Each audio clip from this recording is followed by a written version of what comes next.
Okay, so the first news item is the first quiz is going to be on Wednesday. We're going to normally do those on Monday in this class, but we're going to do it on Wednesday next week. So lecture quiz 1 is going to be Wednesday.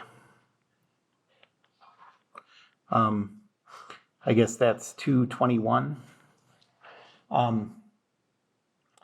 And to get ready for these lecture quizzes, some of you have already taken one in D form, but the reason that I do these quizzes is I'm just trying to get you to, so I know everybody takes notes, but as you're busy and whatever, a lot of times you don't get around to reading back through your notes until it's time for the test or whatever. This is my way of trying to get you to not just take notes, but go back, read your notes, try to process them, try to think about what's important, what are the key points, that kind of stuff. So to get ready for these, skim back through your notes starting at the beginning and just make a mental note of what seem like the things I'm trying to emphasize. Writing an outline of the class would be helpful for putting this stuff in your brain. It's kind of a low stakes game. All of the quizzes are going to come to a total of 10% of your grade, and the lowest 2 scores are going to get dropped. To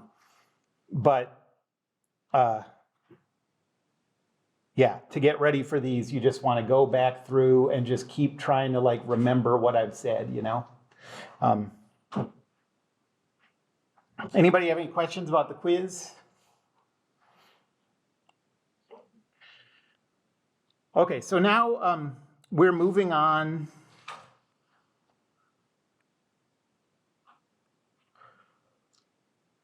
from particle kinetics to eventually rigid body kinetics.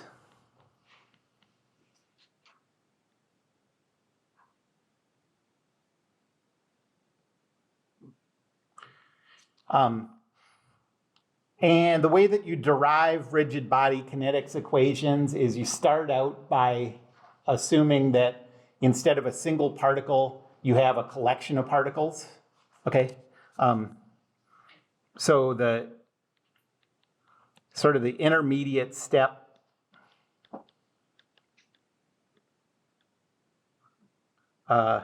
is pudding dynamics, trademark. If you use that term, you have to pay me royalties.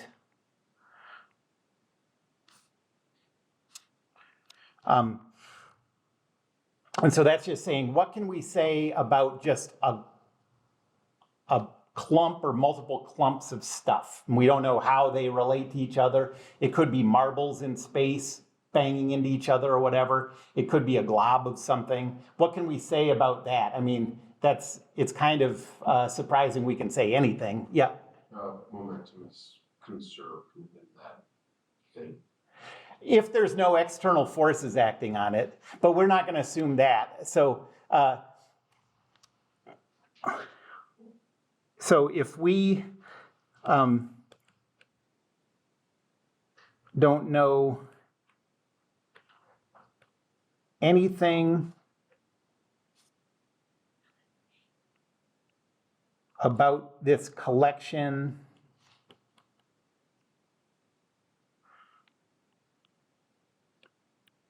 of particles,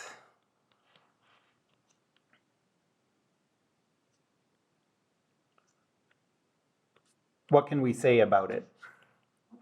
Well, amazingly, there's one super valuable thing that we can say about pudding. Newton's second law still holds for a collection of particles. And you can figure that out pretty easily, starting with a single particle and then going to a sum and then whatever. But Newton's second law says, take all the,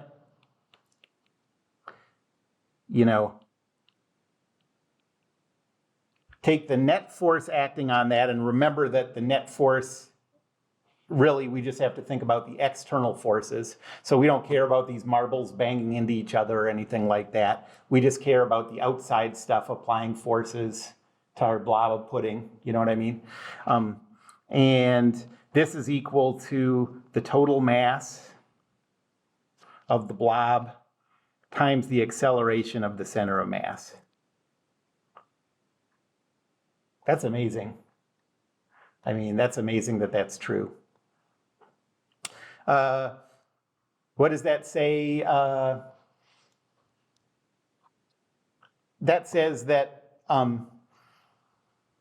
by doing stuff internal to whatever you isolate, it doesn't matter whether it's a linkage of connected parts or marbles or a glob of glue or anything. Only the external forces determine the acceleration of the center of mass. No internal stuff affects the acceleration of the center of mass. Okay, so like if you think about someone jumping up in the air or whatever, you know, and like say you want to get your center of mass as high as possible.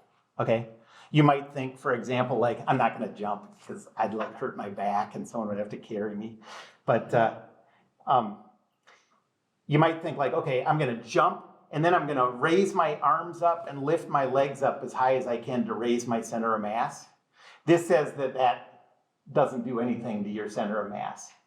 The only thing that affects how high your center of mass goes is how much force for how long you can get the ground to apply, you know, basically you can apply to the ground to push yourself up, you know, or like if you're watching sports like long jump or high jump or whatever, you know, people have these techniques in the air. And you might think like long jumpers, a lot of times they'll do this spinning thing with their arms and sort of this running motion with their legs while they're in the air, you know? Have you seen that, the hitch thing? And high jumpers will, you know, do the thing where they arch over the bar with their back, and you might think like, oh, these must be ways to raise your center of mass or to, you know, make your center of mass go farther. This says, nope, it doesn't do that. It only changes the position that your body's in when you land in the sand or go over the bar, you know. And so like a long jumper, they do this thing because if you're going 25 miles an hour and all of a sudden your foot stops, like you're going to have this angular momentum that's going to try to make your face hit the ground, you know. And so they do this to counteract that rotation so they can land, you know, pretty much straight up in the, you know, so they land on their feet instead of on their face. And high jumpers, why do they do that arching thing? Well, once they're in the air, nothing they do with their body affects how high their center of mass goes. But with that back arch, the Fosbury flop thing, when they go over the bar, if you track their center of mass, a good high jumper, sort of near the highest that bar they can get over, their center of mass will go completely underneath the bar. It'll never get as high as the bar. That's really cool, isn't it? Like they'll get their whole body over the bar and their center of mass at every instant goes straight underneath the bar.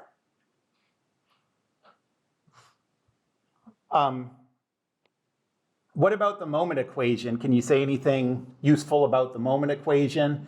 Not too much. So rotational Newton's second law.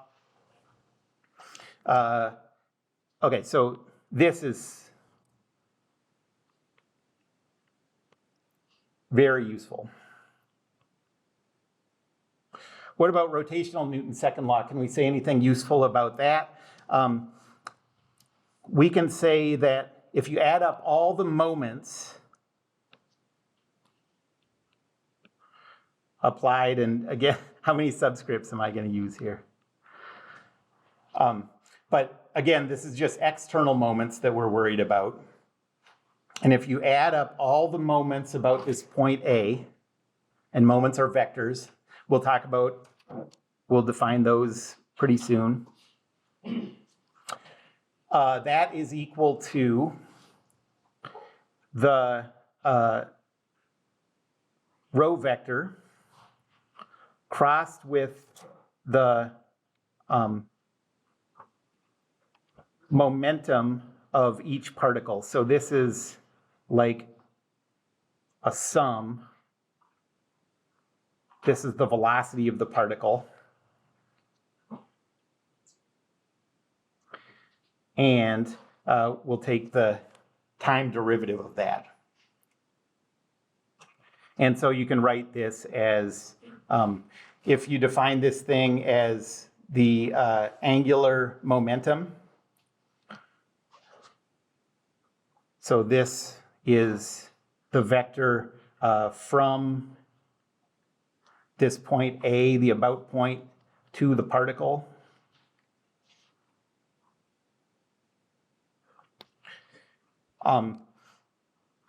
This thing is an angular momentum. And so if you add up the time derivatives of the angular momenta, it's equal to the net moment. You can also write that as, so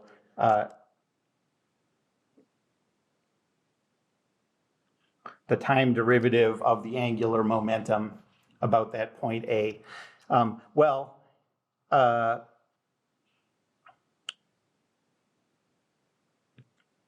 A, for this to work, has to be either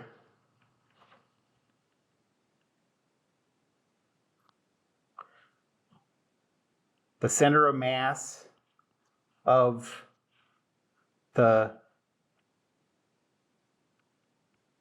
particle collection,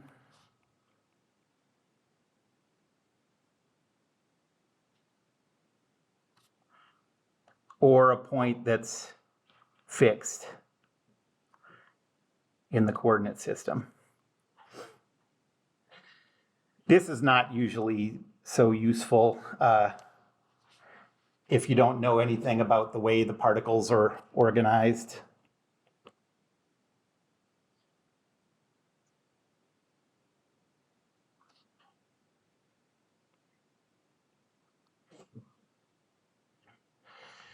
Okay, but what if you know some things about the relationships between the particles? Okay, what if you know that they stay, rigidly positioned relative to each other as the thing moves around? So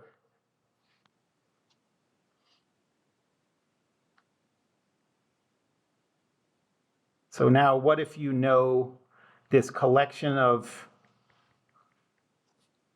particles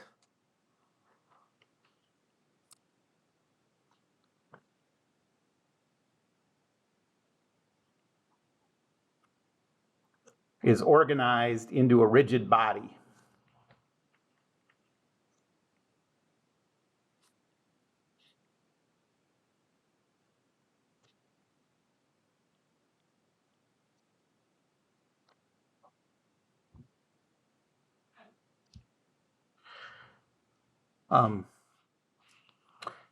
So now these are what we're going to use for basically the rest of the semester, the equations of motion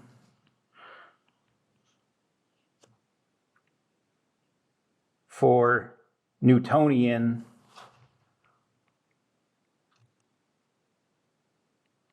rigid body kinetics.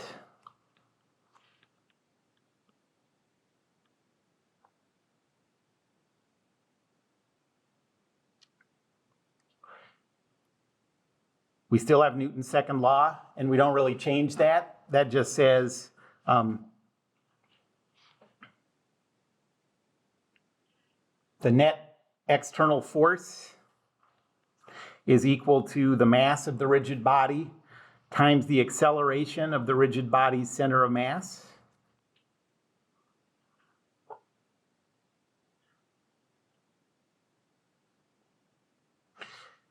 And the moment equation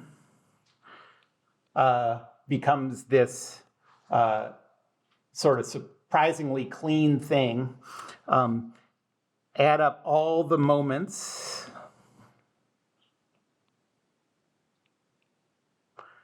about this point A. It's equal to the mass moment of inertia about A times the angular acceleration vector. And again, there's restrictions on A. So A is either the center of mass of the body, or B, a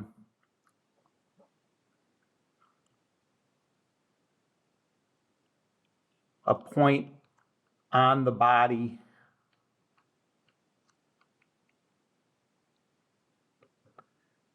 that's fixed in the coordinate system. So fixed in the coordinate system means like a pin or ball and socket joint.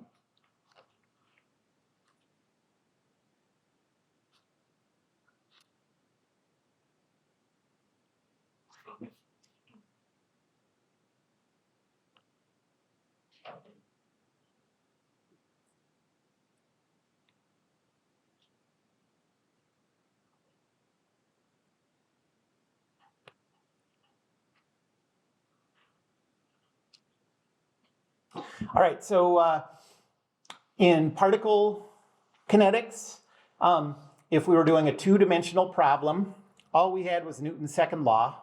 And so a two-dimensional problem, we just had an x and y component of Newton's second law. So we had two equations. We could solve for two variables.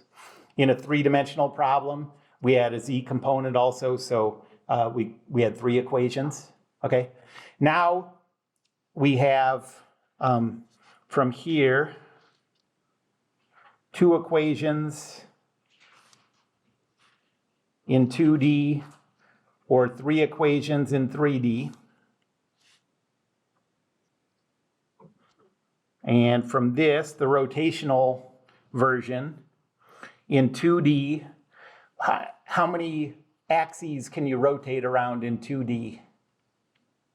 Just one. Just one, exactly. So we just have one equation in 2D. And in 3D, you can rotate around any of the coordinate axes. So this is three equations in 3D.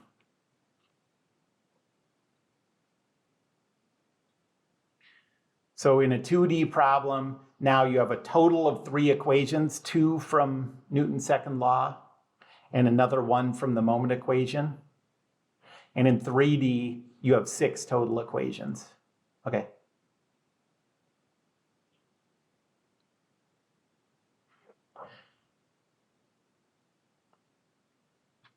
All right, so we're headed toward these equations. Anybody have any questions? Anything pop into your mind as I'm talking about this stuff? Yeah.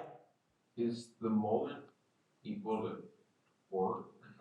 Okay, yeah, so I just brought this up in D form in the last class. So for physicists, torque and moment mean the same thing. In fact, moment is a little mathematically ambiguous because there are all these different, a moment is just a mathematical thing and there's lots of physics terms that can be described as moments.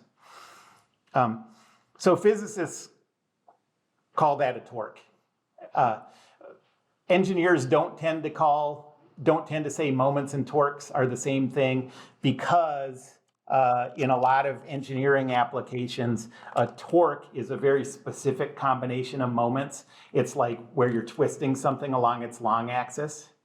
So yes, it's the same thing as what you called torque in physics probably, but engineering people tend to reserve torque for a specific thing.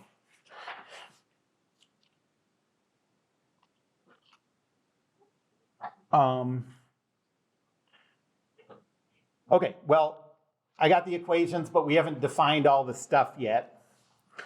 So just looking at these equations,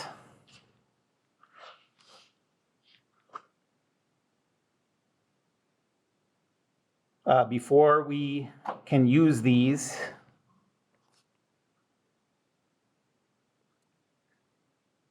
for rigid bodies,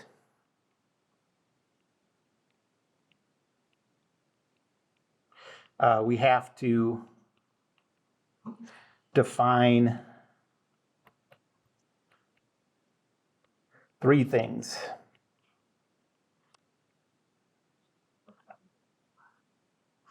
The first one is the center of mass.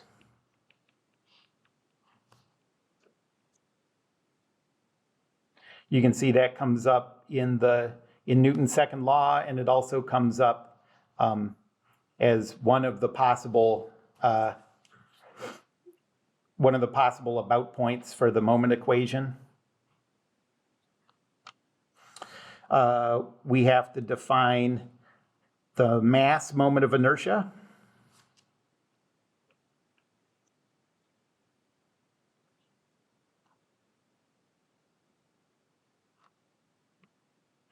People usually just call this the moment of inertia.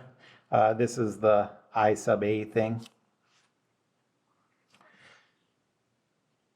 But I have to tell you, possibly the craziest thing in all of engineering notation. So this thing here in the moment equation, people call it the moment of inertia. Okay, there's that word moment again, because again, it's just a mathematical term. But people call this I sub A the moment of inertia. And they denote it I with the about point given as a subscript. And this tells you how easy it is to start a body rotating. You can think of it that way. In D form, we are also going to see something that people call moment of inertia and denote with a capital I sub A. Okay, but it's a totally different thing. This is the mass moment of inertia. The one that we're going to see in D form pretty soon is called the area moment of inertia, and it has to do with how well a cross section resists being bent. Okay, so like for example, I-beams are the cross section of an I-beam is designed to have a big area moment of inertia, so that it's much harder to bend an I-beam than it would be if you took that same amount of material and just made it a round, like long cylinder. Okay, so for now, I'm going to keep reminding you that this is a mass moment of inertia. I really wonder how many people finish undergraduate school and never really think about the fact that those two things are different, I mean, I know I've talked to a lot of people who are like, oh yeah, I thought it was different ways of calculating the same thing or whatever.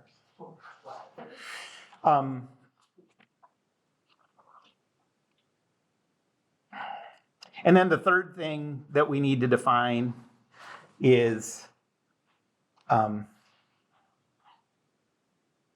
the moment, what we're going to call the moment. It's the moment of force. People tend to just call it a moment. And this is M sub A, and it's a vector. Okay, so let's start out with the center of mass.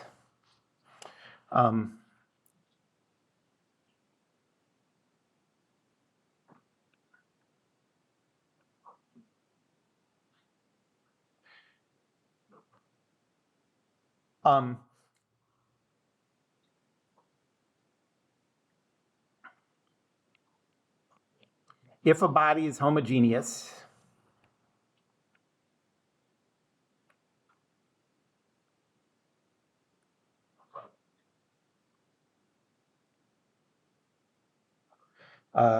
which just means that it's the same material everywhere. It doesn't have isolated parts that are a different material, like rocks mixed into mud or something. Okay, it's the same everywhere. Yes, chocolate chip cookies are not homogeneous.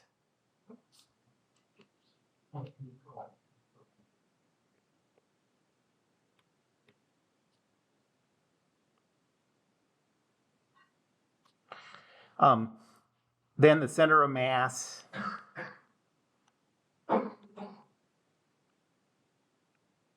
is the centroid of the body. And so when I'm, our calculations for center of mass, we're really going to use the centroid. And so here's the integral definition of the centroid of a body.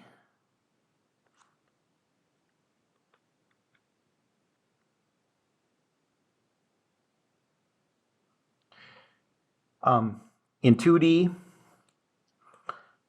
x bar, y bar, so that's how you denote the centroid, is equal to 1 over the total area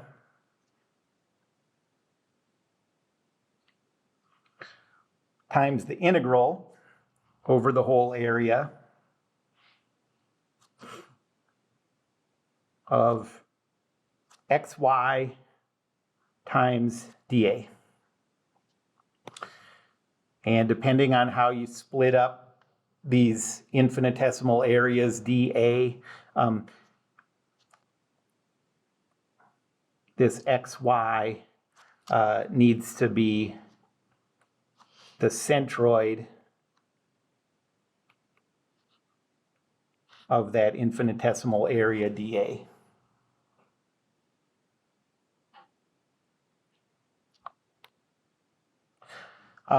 In 3D, okay, so this is 2D.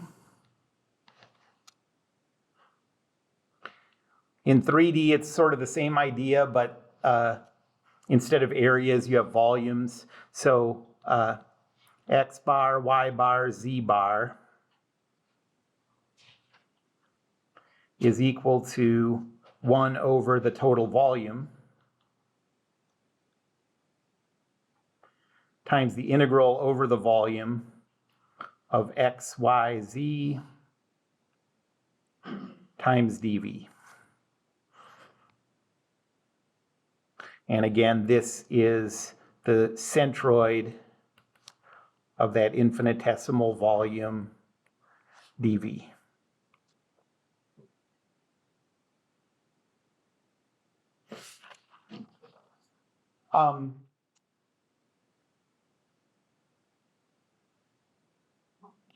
It would really suck if you had to use that integral definition every time you wanted to calculate a centroid.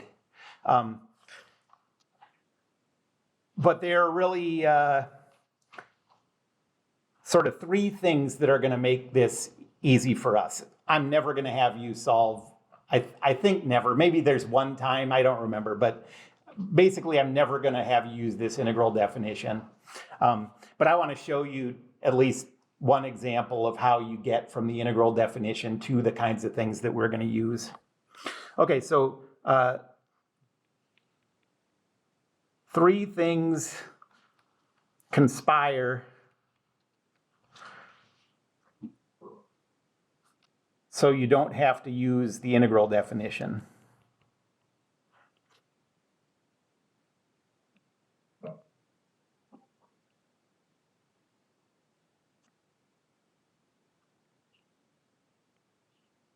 Yay!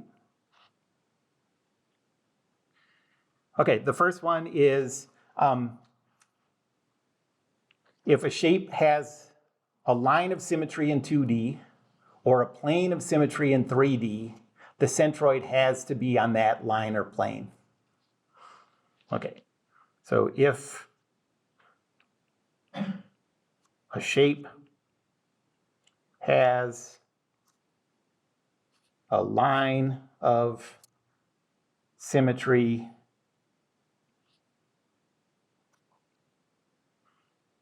in 2D or a plane of symmetry in 3D,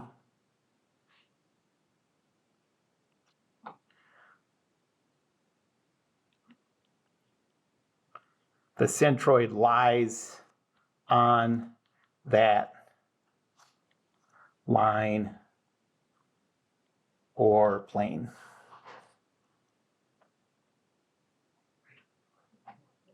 Well, actually, if something has a line of symmetry in 3D, a line of symmetry in 3D means like a rotationally symmetric around that line.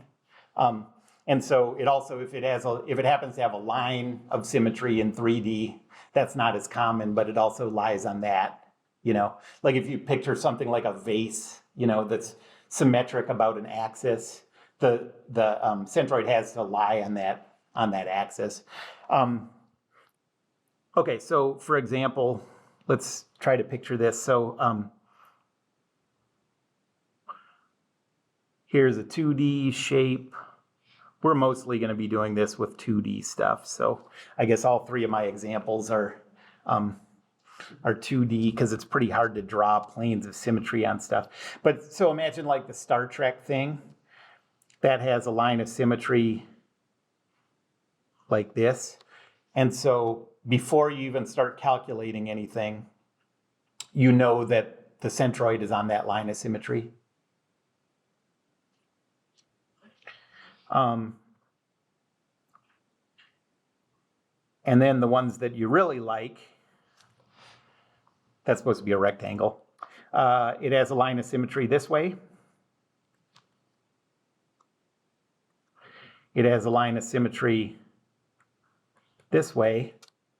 Well, if you have two lines of symmetry that aren't parallel, then they intersect somewhere. And if the centroid is on both of those lines, then the centroid has to be at the intersection. So there's the center of mass of a rectangular shape.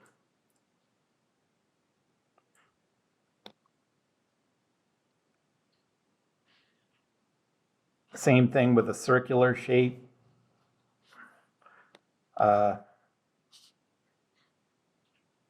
There's a line of symmetry. There's a line of symmetry. There's a line of symmetry. There's infinitely many of these, but they all cross at the same point. And that's the center of mass.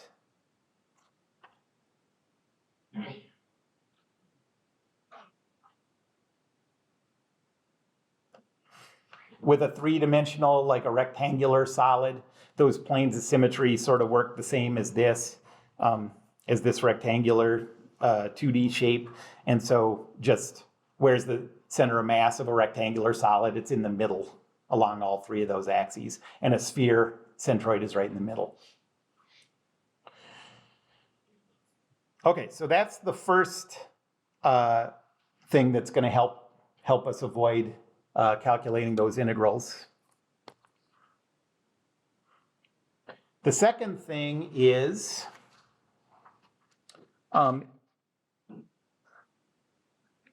if a complicated shape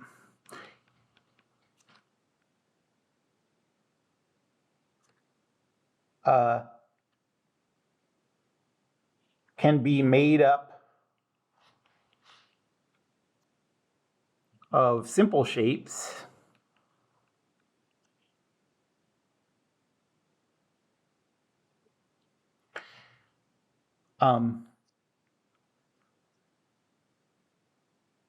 then you can use a sum formula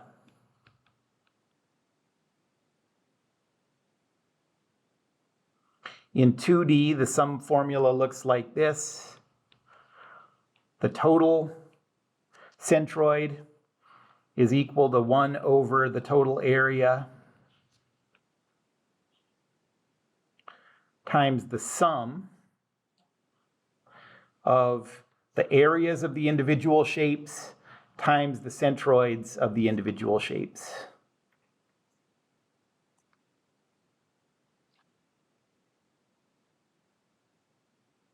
So what I'm talking about here is like, what if you had a shape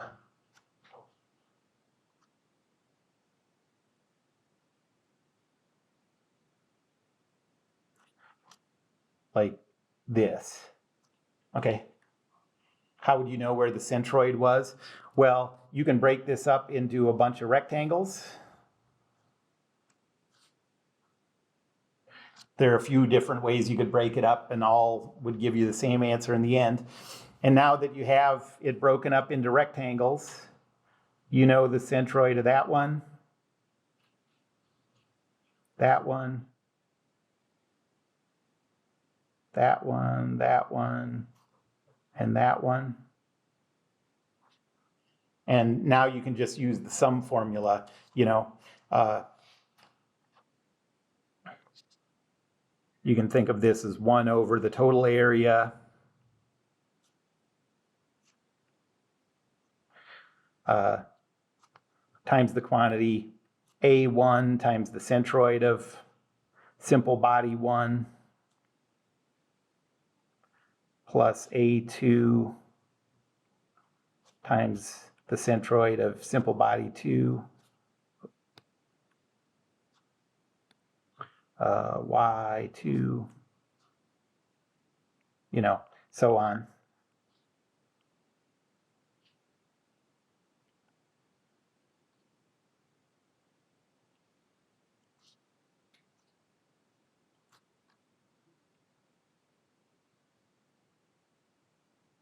So from symmetry, you know the centroids of each of these small rectangles. You can come up with their coordinates in whatever coordinate system you want to use, and then just add them up in this way, and it'll give you the centroid of that complicated shape. In 3D, it works similarly. X bar, Y bar, Z bar is equal to 1 over the total volume times the sum of the volume of the ith simple shape times the centroid of the ith simple shape.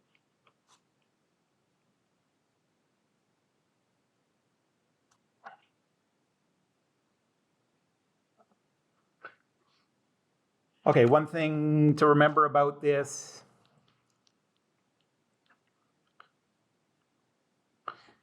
is that this sum formula works for addition and subtraction.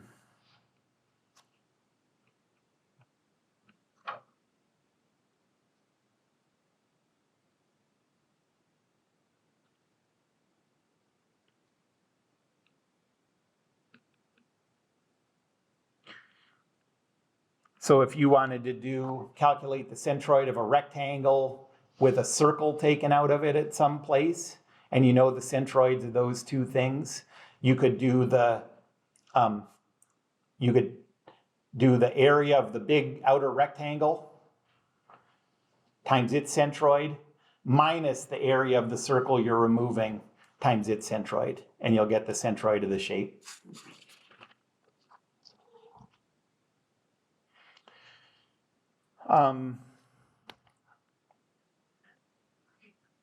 And the third thing is, so this is the third thing that keeps us from having to use the integral formula. If anyone has ever used the integral definition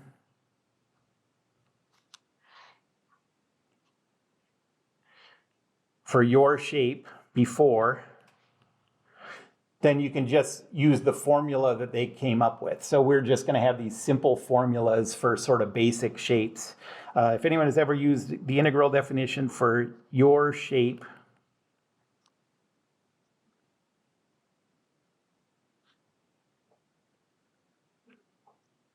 they got an algebraic formula, and you can just use that.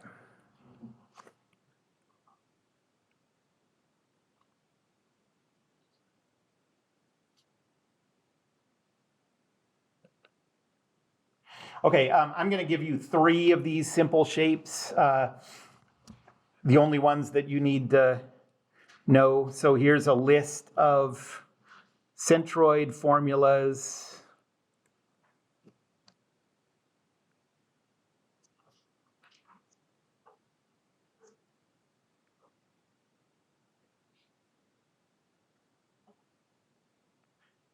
For common 2D shapes.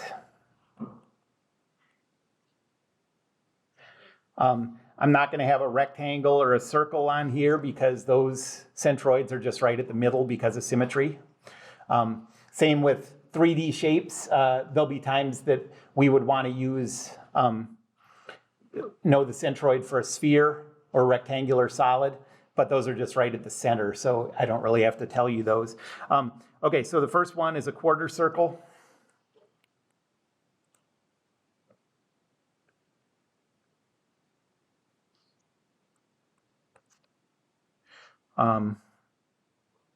And for all of these, I'm going to list the x coordinate of the centroid, the y coordinate of the centroid, and the total area. The reason you need to know the area is to use in that sum formula. Okay, so a quarter circle.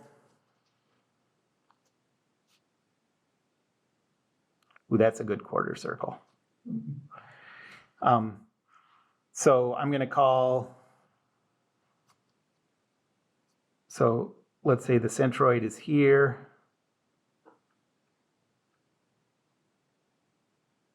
I'm going to call this x bar and this y bar. The x location is 4, and this thing has a radius of r. Guess I'll write that in here. So the x location is going to be 4r over 3 pi. Can anyone use a symmetry argument to tell me what the y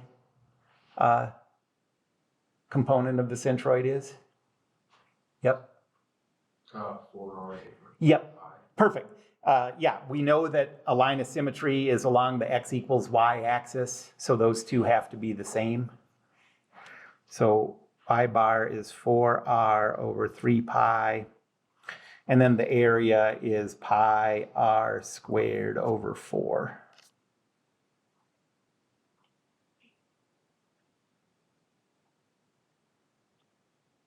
I'm going to write this down because it's in my notes, but then I'll point out why I really don't have to put this down here. So now what about a semicircle?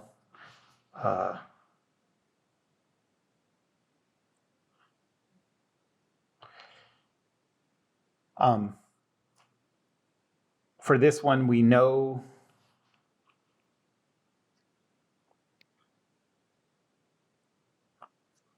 that the centroid has to lie along that dotted line because that's a line of symmetry. And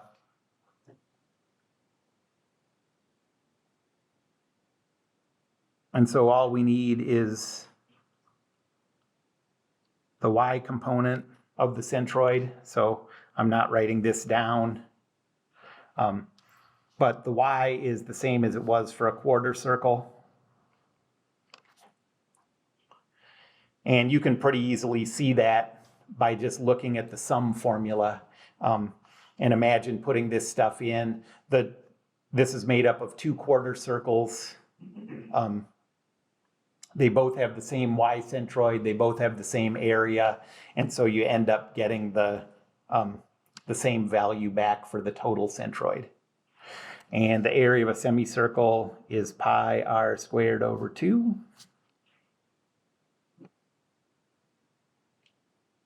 And then the last one we're going to use all the time is a right triangle.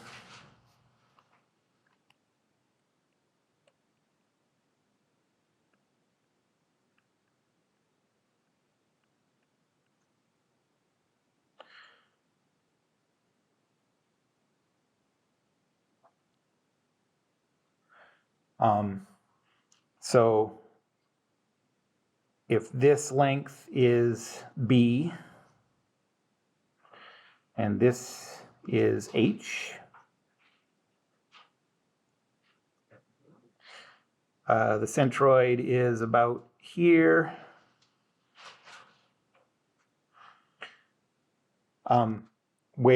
So along either the x or y axis, we're going from a line to a point. you know, one side is the point, one side is the line. And those are how we're measuring these distances. So this is going to be X bar. This is going to be Y bar. X bar is B over 3. Y bar is H over 3. And the area is base times height over 2.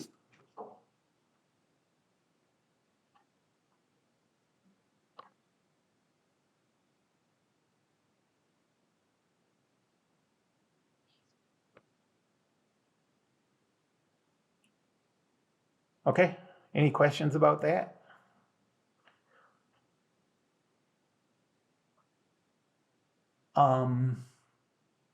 Okay, let me just let's do a quick example problem using the sum formula. I'm going to use it with subtraction because that's a little more complicated. So let's say we want to know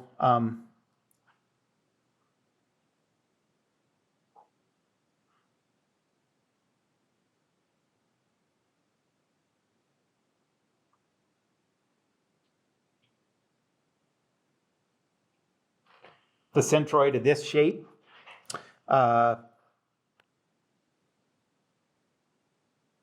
Where this distance is 1 meter, this distance is 2 meters.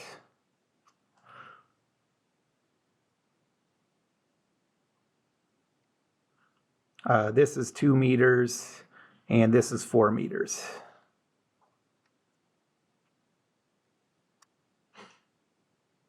Well, there's two ways we could do this. We could divide it up into two rectangles and use the sum formula additively, you know. Or we could think of it as a big outer rectangle where we're removing a smaller rectangle.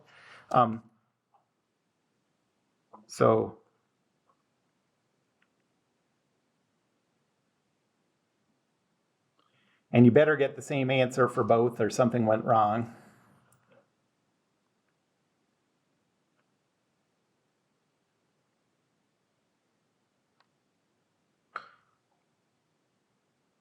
Okay, but I'm going to do it as a big outer rectangle and subtract the smaller rectangle. Okay, so I'm going to think of this as shape 1 and this is shape 2. We have to choose a coordinate system. I guess I'm going to choose down here.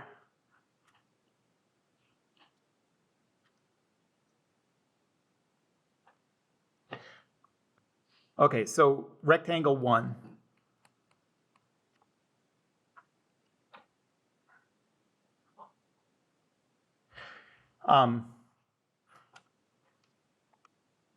The area of that is 2 times 4.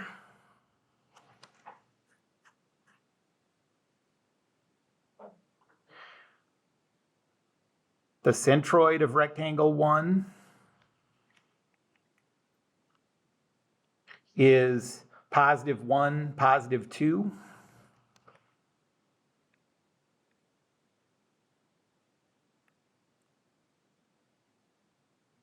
Are you with me on that? Rectangle 2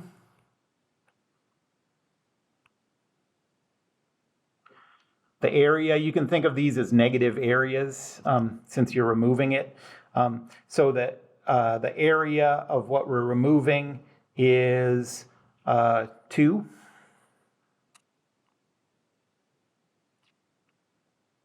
And the centroid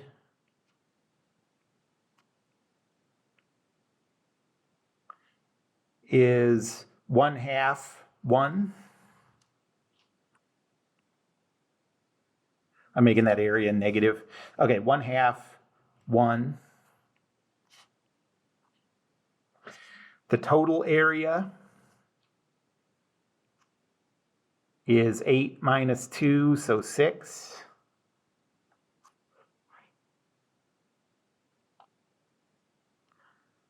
And so the total centroid is 6 times 8 times the centroid 1, 2, minus 2 times the centroid 0.5, 1. And that is, question? Isn't it 1/6? Yes. Yes. So,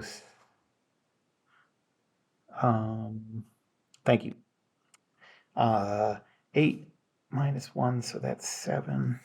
So we have 7/6 for x. And for y, 16, 14.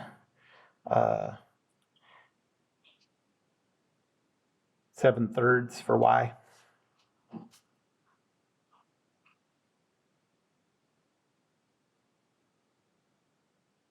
So notice that the x centroid has shifted over to the right compared to the big outer rectangle, and the y centroid is shifted up compared to the big outer rectangle. So the centroid is like somewhere over here, you know, which makes sense since we've removed that material. Oh, one other thing. Well, I sort of hinted at this, I guess, with the high jump thing. Does the centroid have to be on a material point of the body? No, if you picture the centroid of a ring, that of course has to be right at the center, and that's not touching any material. So the center of mass doesn't have to be on material. Okay, that's all. Enjoy President's Day. And my 51st birthday on Tuesday. Enjoy that too. Thank you. I haven't made it yet.